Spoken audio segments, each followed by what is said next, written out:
Imagine a world without bees. Your kids have never tasted honey, and they don't know the fear of being stung. In a few short years, this could be our reality. With only 1/3 of our food being produced with no help from bees, many of the things we enjoy today could cease to exist. In the Outback farm, Michael Jarris tends to his 6 hives of bees. After a cold and rainy winter, the bees are ready to fly in the sunshine, but their time has not come yet. Right now, we must only check if they are alive and have been eating well, and wait a few more weeks. With the winter sun providing some warmth, Michael opens each box carefully for the first time in months.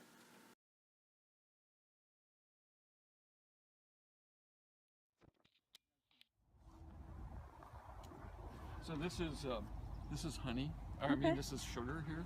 Oh, It's okay. it's hardened up sugar. It's just Yeah. granulated sugar that's dampened a little bit and then dried out, so it gets hard like Yeah. a rock.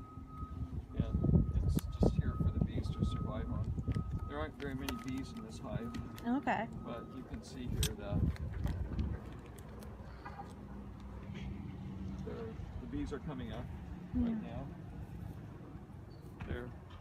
They're all clustered up down here in the frames, and now that it's warm and the light, and they have some light, they're coming up.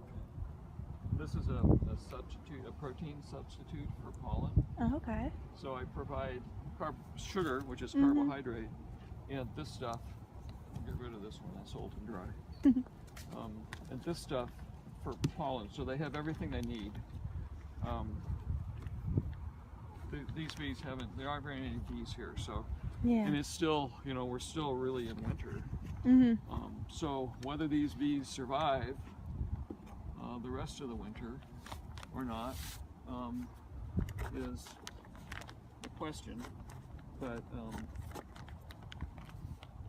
it looks like they probably will. They got this far. Yeah.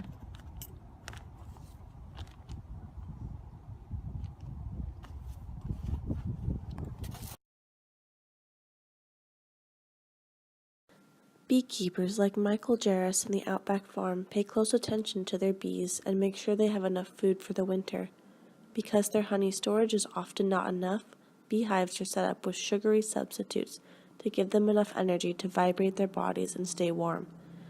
The 6 hives in the Outback farm have 15,000 bees each, down from the 50,000 they maintain in the warmer months. Yearly a new queen is born, and when the sun comes out in mid-April, the bees leave their hives and begin making honey for themselves and others.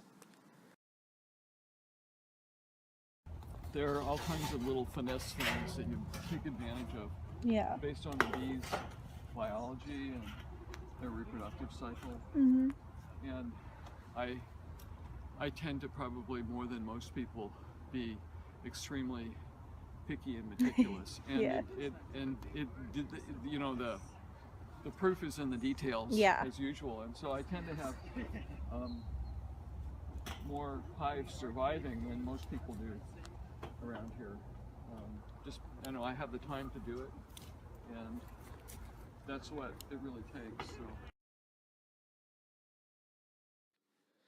Michael and other beekeepers in the area are fighting the global hive decline by paying close attention to their hives and educating others about things they could do to help. The bees in the Outback act as teachers themselves and are bred to be more docile than most. Bees have been a budding project in the Outback for several decades, but it took Michael's expertise to get the hives producing honey and pollinating the farm.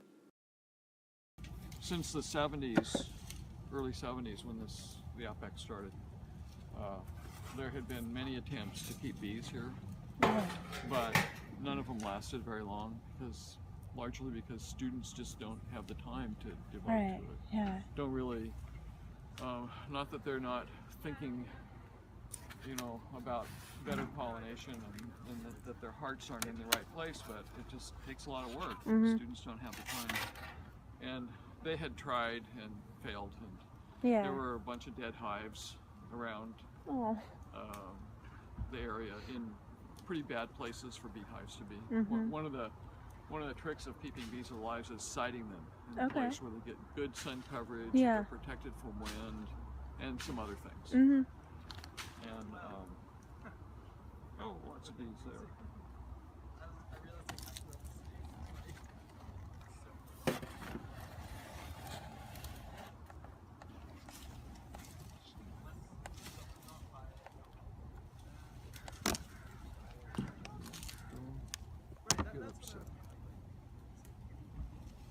Oh, good.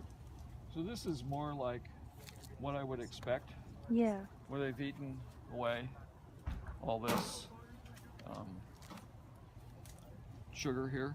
There used to be just a little hole in the center. So this hive is the most active so far. Oh, wow. And they've eaten up most of their protein supplement. Yeah. And so it won't be long before there's I think to start out there was 8 pounds of sugar here. Oh, wow. So this is a good sign.